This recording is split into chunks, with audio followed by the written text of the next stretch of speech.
अभी बाबा की पर्सनल मुलाकात। परिवर्तन के लिए प्रतिज्ञा, जो बाबा ने बोला उसके लिए विधि, परिवर्तन के लिए प्रतिज्ञा। मधुबन की क्या महिमा करते हो? कहते हो ना, ये परिवर्तन भूमि है। आप सभी परिवर्तन भूमि या वरदान भूमि में आए हुए हो। स्वयं में व अन्य में वरदान का अनुभव करते हो ना। यहाँ आना अर्थात वरदान पाना, परिवर्तन करना। अब क्या परिवर्तन करना है? जो विशेष कमजोरी, जो विशेष संस्कार समय प्रति समय विघ्न रूप बनता है, ऐसा संस्कार व ऐसी कमजोरी यहाँ परिवर्तन करके जाना है। तभी कहेंगे स्वयं, तभी कहेंगे समय प्रति समय, तभी कहेंगे स्वयं में परिवर्तन लाया। विशेष, इसके लिए क्या चाहिए? विशेष उमंग, उत्साह और लगन से यहाँ तक तो पहुँचते हो, तो यहाँ मधुबन में अपनी लगन को ऐसी अग्नि का रूप बनाओ, जो जिस अग्नि में सर्व संकल्प, सर्व कमजोरियां व सब रहे हुए पुराने संस्कार भस्म हो जाए। मधुबन को कहा जाता है अश्वमेध रुद्र ज्ञान यज्ञ। यज्ञ में क्या किया जाता है? स्वाहा किया जाता है। बाबा कहते हैं आप बच्चे भी अमृत वेले उठकर रोज यज्ञ रचते हो, लगन की अग्नि का। कौन सा यज्ञ? लगन की, बाबा के याद के, तो लगन की अग्नि का रोज यज्ञ रचते हो। जिस लगन रूपी अग्नि में अपनी कमजोरी स्वाह करते हो। लेकिन ये महायज्ञ है, मधुबन में आना अर्थात महायज्ञ में आना। मधुबन को क्यों महायज्ञ कहा है? क्योंकि यहाँ अनेक आत्माओं के लगन की अग्नि का समूह है, तो इसका लाभ उठाना चाहिए ना। जैसे कई बार सुतर प्रतिज्ञा करते हो, संकल्प लेते हो, वैसे ही मधुबन में आप भी ऐसी प्रतिज्ञा करते हो। क्या प्रतिज्ञा समझते हो? क्या ऐसी आहुति डालते हो जो आगे के लिए समाप्त हो जाए? महायज्ञ में महा आहुति डालनी चाहिए, साधारण आहुति नहीं। अनेक आत्माओं के लगन की अग्नि के सामूहिक आहुति डालनी है। अनेक आत्माओं के लगन की अग्नि में तो कितनी अग्नि भड़कती रहती। सामूहिक आहुति डालनी है, स्वयं की भी सामूहिक जो भी हो, और सर्व सामूहिक आहुतियां डालनी है। यहाँ से जाते हो, डालकर जाते हो या अब वापस ली है, या सोचते हो किस प्रकार का तिल व जव डालें। ये चेक करते हो कि जितने बार महायज्ञ में आते हो तो महायज्ञ में आहुति डालते हो, संपूर्ण समर्पण हुए हो या वापस ले जाते हो? फिर जो भी आरती आहुति डाली संपूर्ण समर्पित हो गए या फिर वापस ले जाते हो? आहुति संपूर्ण समर्पण हो जाती है या कुछ रह भी जाती है? क्या ऐसा तो नहीं सोचते कि पुरानी दुनिया में रख देते हो कि पुरानी दुनिया में तो काम आएंगी? ऐसा होता है। कमजोर आदमी अग्नि होती है तो डाल के फिर हाथ खींच लेता है। अगर आहुति डालने वाले कमजोर हो तो सेक, जो गरमाइश है उसकी गर्मी का सेक होने के कारण आधी आहुति बाहर, आधी आहुति अंदर रह जाती है। यहां भी सोचते हैं करें या न करें, होगा या नहीं होगा, कर सकेंगे या नहीं कर सकेंगे।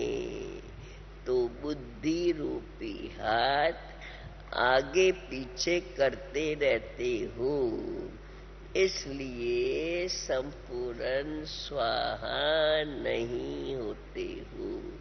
किनारा रह जाता है, बिखर जाता है। जब संपूर्ण स्वाहा ही नहीं तो संपूर्ण सफल भी नहीं हो सकते। सोचते ज्यादा हो, करते कम हो तो फल भी कम ही मिलेगा ना। पहले हिम्मत कम है, संकल्प पावरफुल नहीं है तो कर्म में बल भी नहीं होगा और इसलिए फल भी कम ही मिलता है। फिर क्या करते हो? आधा यहां आधा वहां बिखेर देते हो। जो कुछ आहुति डालनी है उसमें आधा वहां डालते हो और आधा यहां बिखार देते हो। देखो बाबा कैसी कैसी बातें एकदम महीन महीन रीति से। तो सफलता अगर आधा डाली और आधा बिखर गई तो सफलता नहीं हुई ना। अभी आप सबकी रिजल्ट क्या हुई? सफलता हुई? यज्ञ में संपूर्ण आहुति रही या बिखर गई? हर एक अपने आप से पूछे।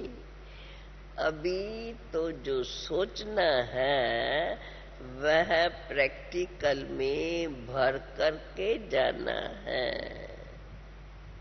कि आज से ये कमजोरी फिर नहीं आएगी। संपूर्ण समर्पण करने का पूरा पूरा साहस रखना है। ऐसा संपूर्ण समर्पण करने का साहस है या कम है? सोचेंगे अगर विनाश नहीं हुआ तो फिर हम कैसे चलेंगे? स्वर्ग में नहीं आया तो फिर पता नहीं पहुंचेंगे या नहीं पहुंचेंगे।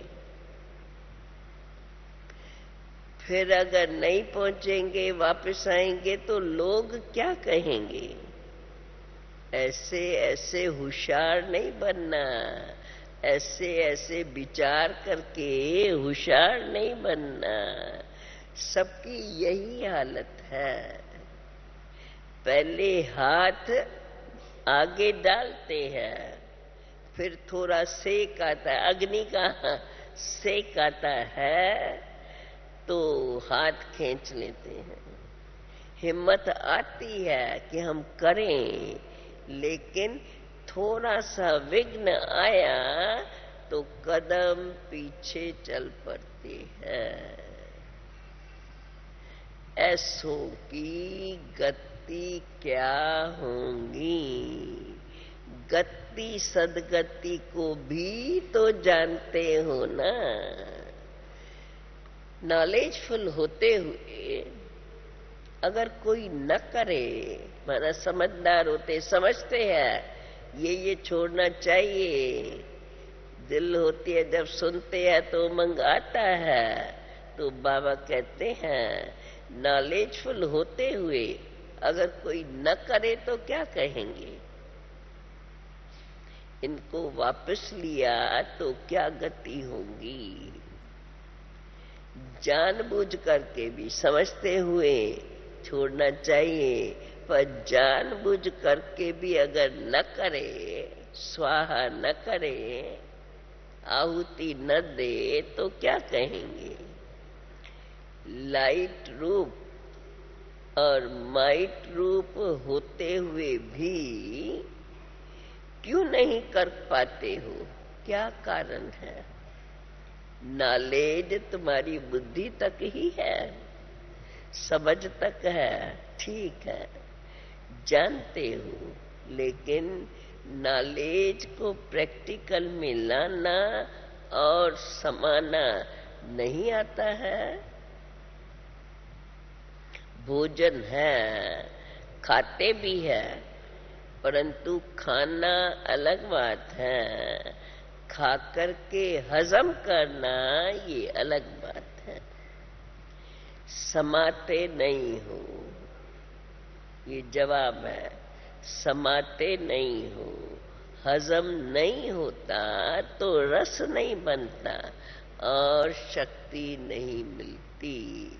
भोजन अगर हजम नहीं होता तो रस नहीं बनता और शक्ति नहीं मिलती। जीभ तक खा लिया तो रस नहीं बनेगा, शक्ति नहीं मिलेगी। समाने के बाद ही शक्ति का स्वरूप बनता है। ये भोजन की बात। अगर जीभ तक ही रख करके फिर ऐसे ले लिया तो शक्ति नहीं बनेगी। समाया तो शक्ति बनती है, समाया नहीं तो जीभ तो कहेंगे ये जीभ रस है, माना जीभ पे रखा, थोड़ी टेस्ट आई, कैसा है, फिर छोड़ दिया। समाया तो शक्ति बनती है। सुनने का रस आया, समझ में आया, समझा, किंतु समाया नहीं। बाबा ने कितना महीन महीन रीति से बताया है। समाया नहीं अर्थात प्रैक्टिकल में नहीं लाया।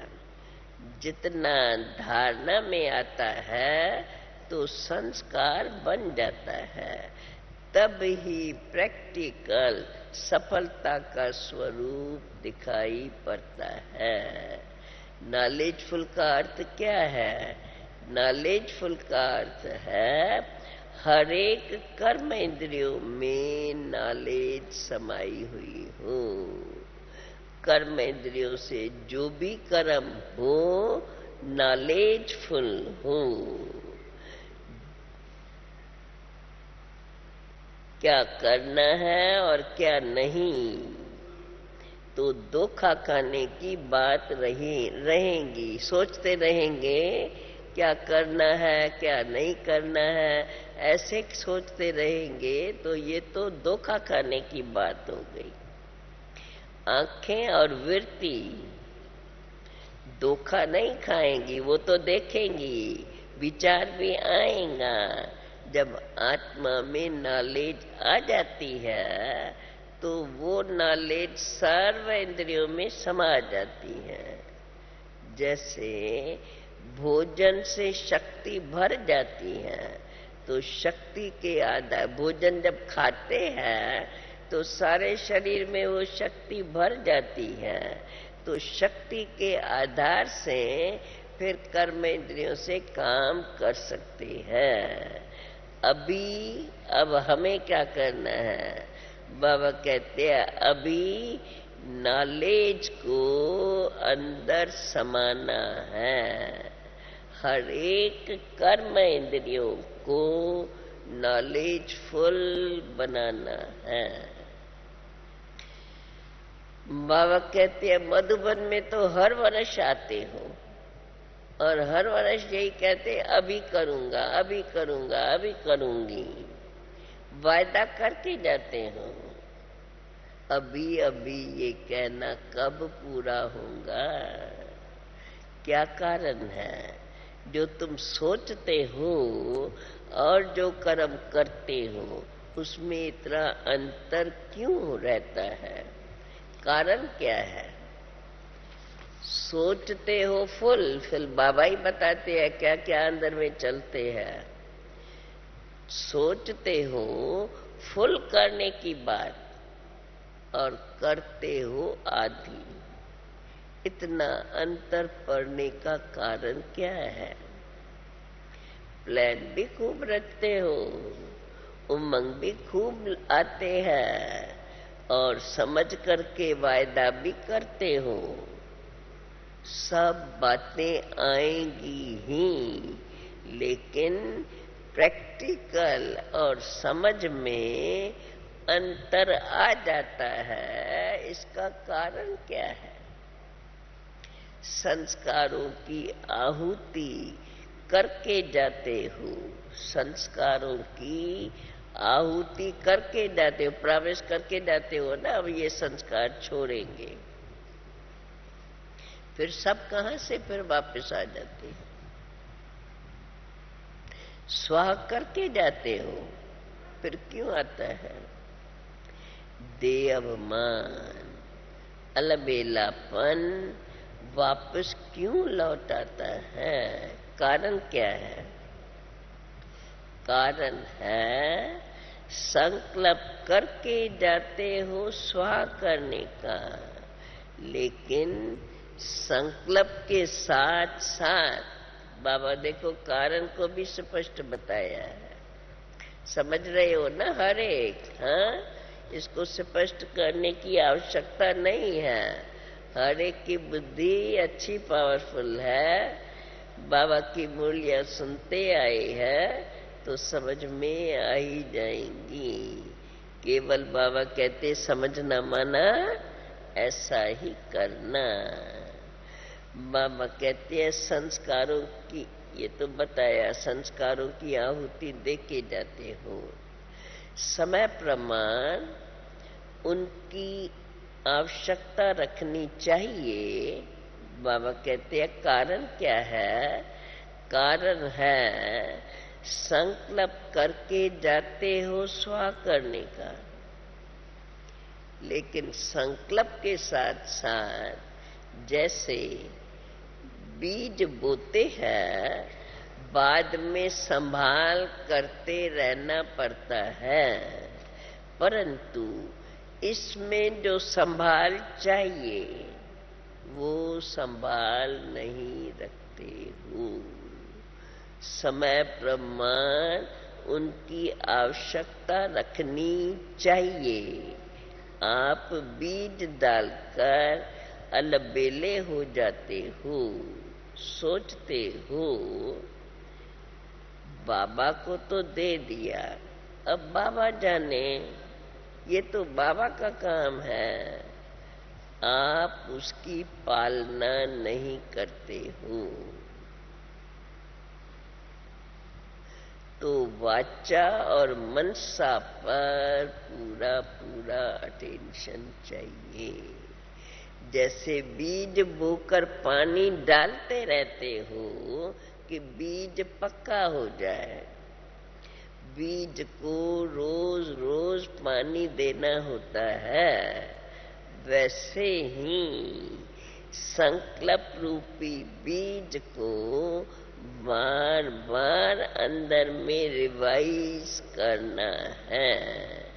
उसमें कमी रह जाती है और आप निश्चिंत वाले को क्या कहा जाए, कमी हो जाती है उसकी पालना करने में, परंतु आप उसमें निश्चिंत हो जाते हो। बाबा को दे दिया, आप ही बाबा संभालेगा। तो बाबा कहते हैं आप निश्चिंत वाले को फिर क्या कहा जाए। समझते हुए जानबूझ के बाबा करेगा कह के छोड़ देते हो, आराम पसंद हो जाते हो। आराम पसंद के संस्कार नहीं, ये संस्कार नहीं होने चाहिए। परंतु क्या संस्कार होना चाहिए? मगर चिंतन का संकल्प चलना चाहिए। एक एक संस्कार की चिंता लगनी चाहिए।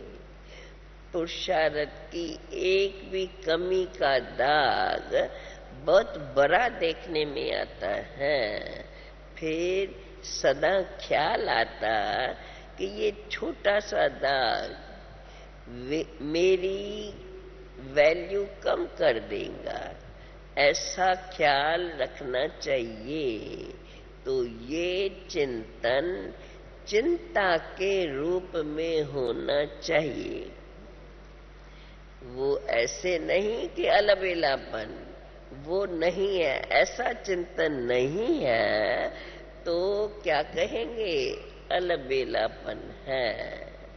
कहते हो करते नहीं हो।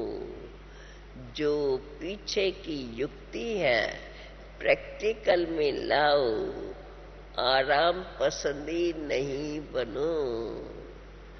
बाबा कहते हैं आराम पसंदी तो देवताओं का संस्कार है, अब तुम्हें वो ज्यादा खींचता है। परंतु संगम युग के ब्राह्मणों के संस्कार क्या है? जो है ही त्याग मूर्ति।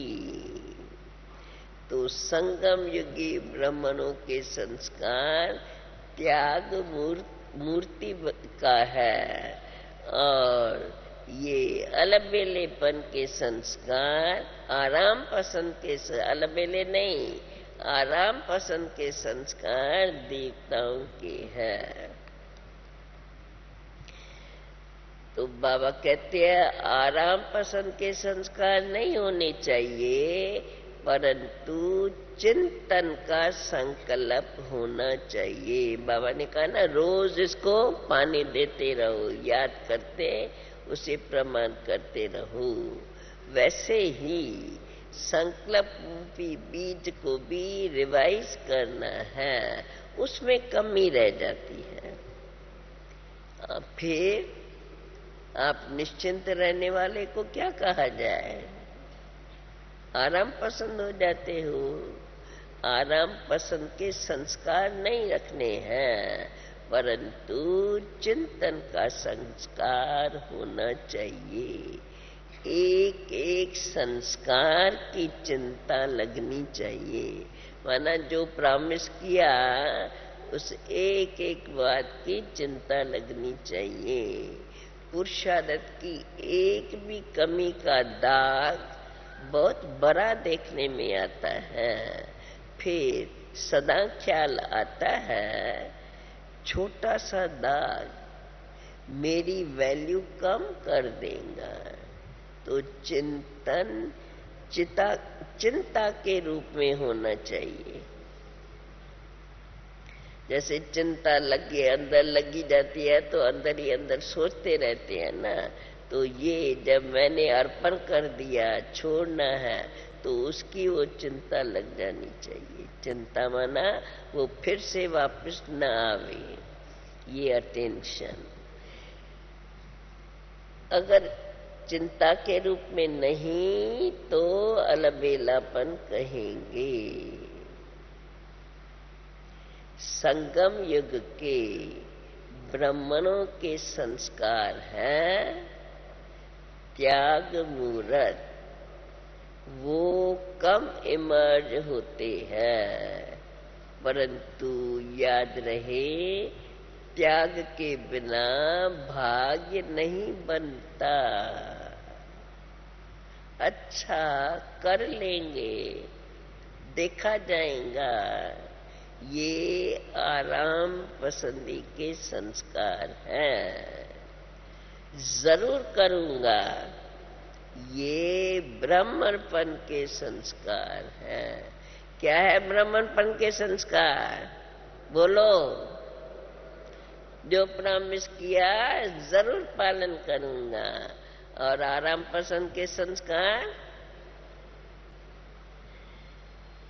आराम पसंद के संस्कार हो जाएंगे और ब्रह्म देखा जाएगा। और ब्राह्मणपन के संस्कार जरूर करूंगा। लौकिक पढ़ाई में जिसको चिंता रहती है वो ही पास होता है, क्योंकि चिंता रहेंगी तो पढ़ाई अच्छी रीत करते रहेंगे तो वो ही पास होगा। तो ये ब्राह्मणपन के संस्कार हैं। उसमें लौकिक पढ़ाई में तो नींद फिट जाती है। जो आराम पसंद है वे क्या पास होंगे? अभी सोचते हो कि हाँ प्रैक्टिकल करना है, अब तो चिंता लग जानी चाहिए। शुभ चिंतन, चिंता मना वो ऐसे नहीं, परंतु ये है शुभ चिंतन। संपूर्ण बनने की चिंता, कमजोरी को दूर करने की चिंता और प्रत्यक्ष फल देने की चिंता।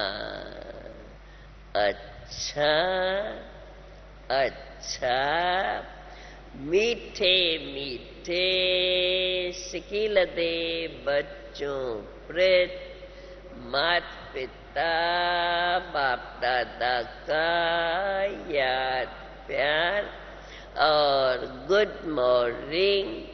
रूहानी बाप की रूहानी बच्चों को नमस्ते। रूहानी बच्चों की रूहानी बाप को नमस्ते। आज का फिर से वरदान। इतने सब वरदान सुने बाबा ने, कैसे छोटी छोटी महीन महीन बात, क्या क्या सूक्ष्म संकल्प चलते हैं वो भी बाबा ने स्पष्ट शब्दों में बता दिया है। आज का वरदान, अपनी शक्तियों व गुणों द्वारा, बाबा कहते हैं अभी 7 दिन का कोर्स तो बरसों से कराते आए, अभी क्या करो, अपनी शक्तियों व गुणों के द्वारा निर्बल को शक्तिवान बनाने वाले श्रेष्ठ दानी व सहयोगी भव। श्रेष्ठ स्थिति वाले सपूत बच्चों की सर्व शक्तियां और सर्व गुण समय प्रमाण सदा सहयोगी रहते हैं। उनके सेवा का विशेष रूप है बाप द्वारा प्राप्त गुणों और शक्तियों का अज्ञानी आत्माओं को दान और ब्राह्मण आत्माओं को सहयोग देना। सेवा करते हो ऐसी प्राप्ति हुई,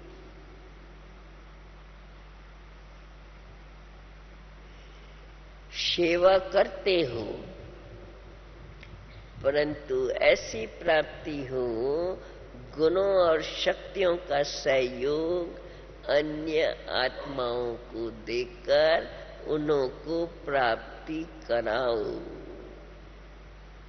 आज का स्लोगन, जो दृढ़ निश्चय से भाग्य को निश्चित कर देते हैं वही सदा निश्चिंत रहते हैं।